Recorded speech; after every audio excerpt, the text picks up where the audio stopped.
इन दिनों अयोध्या में जहाँ कहीं भी आप जाएंगे, शहर को सजाने, खूबसूरत बनाने, इसको निखारने का काम आपको दिखेगा। मैं जहाँ खड़ा हूँ ये चौक लता मंगेशकर चौक है और इस पूरे शहर में जो साज सज्जा है उसकी एक बड़ी समझदारी के साथ काम करने का जिम्मा किसने संभाल रखा है तो उनका नाम है यतीन्द्र मिश्र। ऐसा बिल्कुल नहीं।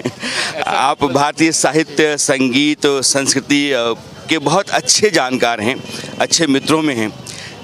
इस शहर को सजाने धजाने का जो एक व्यवस्था की गई वो किस आधार पे है? मुझे लगता है कि बहुत कुशलता से प्रशासन, जिला प्रशासन, खास करके हमारे कमिश्नर साहब श्री गौरव दयाल जी, जिलाधिकारी नीतीश कुमार जी और मुख्य नगर अधिकारी विशाल सिंह जी की परिकल्पना है। मैं समय समय पर सहयोग देता रहता हूँ। मुझसे जो पूछा जाता है, मुख्य आधार वाल्मीकि रामायण और रामचरितमानस को बनाया गया है। धर्मपथ पर आप देख रहे हैं जिस तरह से प्रकाश स्तंभ बनाए गए हैं, सारे प्रतीक चिन्ह, जो रोड लाइट्स हैं उसमें वैष्णव तिलक है, शंख है, पद्म है, गदा है, चक्र है, हनुमान जी की गदा दिखाई जाती है, धनुष बाण है और आर्टिस्टिक ढंग से बनाया जा रहा है।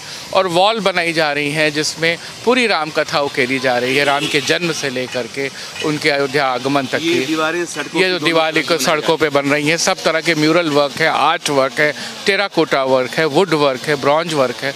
तो मुझे लगता है कि बहुत सुंदर ढंग से बाहर से आने वाले लोग इससे प्रभावित हो। और जितने प्रकार की आस्था है पूरे देश की, मतलब ये तो उसको मत संप्रदाय धर्मों में बांध के देख ही नहीं सकते।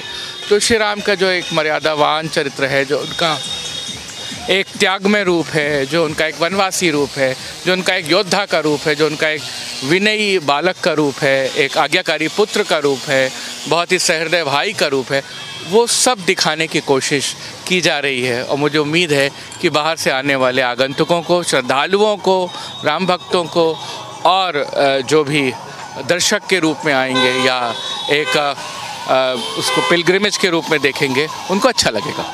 अयोध्या के कोने कोने को राम के विविध रूपों से सजाया जा रहा है, लेकिन हम जहाँ हैं ये लता मंगेशकर चौक है, इसके बारे में इसका तो बहुत श्रेय माननीय प्रधानमंत्री जी को है, श्री नरेंद्र मोदी जी को, कि उन्होंने लता जी की स्मृति को अक्षुण्ण किया और लता जी के प्रतीक रूप में इस ब्रॉन्ज वीणा का यहाँ पे निर्माण किया गया।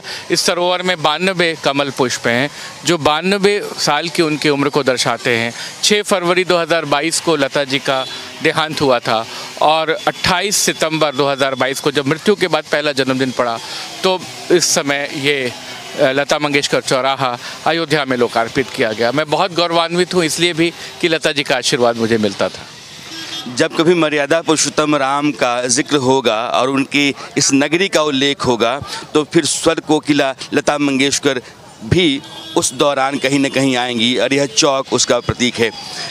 यतीन भाई, आपने बात की, आपने इतना कुछ कहा, चलते चलते मुझे लगता है अगर कुछ विशेष रह गया हो आपको बताना तो मेरे दर्शकों को बताइए ज़रूर आप। मुझे लगता है कि अयोध्या में पधारें, अयोध्या आएँ, अयोध्या में राम जी के विविध रूपों को देखें, भगवान रामलला के प्रति आस्था रखते हुए वैसे ही नैतिक, ईमानदार, कर्तव्यपरायण बनने का हर व्यक्ति, नई पीढ़ी कोशिश करे, यही उम्मीद करता हूँ। बहुत बहुत धन्यवाद। नमस्कार।